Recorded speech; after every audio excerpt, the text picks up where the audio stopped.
कौन है? एक बार पार्वती जी ने शंकर जी से कहा, भगवान, अपने इस भक्त को कैलाश आने से रोक दीजिए, वरना किसी दिन मैं इसे अग्नि में भस्म कर दूंगी। यह जब भी आता है मैं बहुत असहज हो जाती हूँ। यह बात मुझे बिल्कुल भी पसंद नहीं है। आप इसे समझा दीजिए, यह कैलाश में प्रवेश न करे। शिवजी जानते थे कि पार्वती सिर्फ उनके वरदान की मर्यादा रखने के लिए रावण को कुछ नहीं कहती है। वह चुपचाप उठकर बाहर आकर देखते हैं रावण नंदी को परेशान कर रहा है। शिवजी को देखते ही वह हाथ जोड़कर प्रणाम करता है। प्रणाम महादेव। आओ दशानन, कैसे आना हुआ? मैं तो बस आपके दर्शन करने के लिए आ गया था महादेव। आखिर महादेव ने उसे समझाना शुरू किया। देखो रावण, तुम्हारा यहाँ आना पार्वती को बिल्कुल भी पसंद नहीं है, इसलिए तुम यहाँ मत आया करो। महादेव, यह आप कह रहे हैं? आप ही ने तो मुझे किसी भी समय आपके दर्शन के लिए कैलाश पर्वत पर आने का वरदान दिया है, और अब आप ही अपने वरदान को वापस ले रहे हैं। ऐसी बात नहीं है रावण, लेकिन तुम्हारे क्रियाकलापों से पार्वती परेशान रहती है, और किसी दिन उसने तुम्हें श्राप दे दिया तो मैं भी कुछ नहीं कर पाऊंगा। इसलिए बेहतर यही है कि तुम यहाँ पर न आओ। फिर आपका वरदान तो मिथ्या हो गया महादेव। मैं तुम्हें आज एक और वरदान देता हूँ। तुम जब भी मुझे याद करोगे मैं स्वयं ही तुम्हारे पास आ जाऊंगा, लेकिन तुम अब किसी भी परिस्थिति में कैलाश पर्वत पर मत आना। अब तुम यहाँ से जाओ।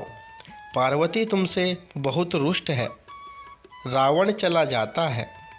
समय बदलता है। हनुमान जी रावण की स्वर्ण नगरी लंका को जलाकर राख करके चले जाते हैं, और रावण उनका कुछ नहीं कर सकता है। वह सोचते सोचते परेशान हो जाता है कि आखिर उस हनुमान में इतनी शक्ति आई कहाँ से। परेशान होकर वह महल में ही स्थित शिव मंदिर में जाकर शिवजी की प्रार्थना आरंभ करता है। उसकी प्रार्थना से शिवजी प्रसन्न होकर प्रकट होते हैं। रावण अभिभूत होकर उनके चरणों में गिर पड़ता है। कहो दशानन, कैसे हो? शिवजी पूछते हैं। आप अंतर्यामी हैं महादेव, सब कुछ जानते हैं प्रभु। एक अकेले बंदर ने मेरी लंका को और मेरे दर्प को भी जलाकर राख कर दिया। मैं जानना चाहता हूँ कि यह बंदर जिसका नाम हनुमान है आखिर कौन है, और प्रभु उसकी पूंछ तो और भी ज़्यादा शक्तिशाली थी। किस तरह सहजता से मेरी लंका को जला दिया। मुझे बताइए कि यह हनुमान कौन है। शिवजी मुस्कुराते हुए रावण की बात सुनते रहते हैं, और फिर बताते हैं कि रावण, यह हनुमान और कोई नहीं, मेरा ही रुद्र अवतार है। विष्णु ने जब यह निश्चय किया कि वे पृथ्वी पर अवतार लेंगे और माता लक्ष्मी भी साथ ही अवतरित होगी, तो मेरी इच्छा हुई कि मैं भी उनकी लीलाओं का साक्षी बनूं। और जब मैंने अपना यह निश्चय पार्वती को बताया तो वह हट कर बैठी कि मैं भी साथ ही रहूंगी। लेकिन यह समझ नहीं आया कि उसे इस लीला में किस तरह भागीदार बनाया जाए। तब सभी देवताओं ने मिलकर मुझे यह मार्ग बताया।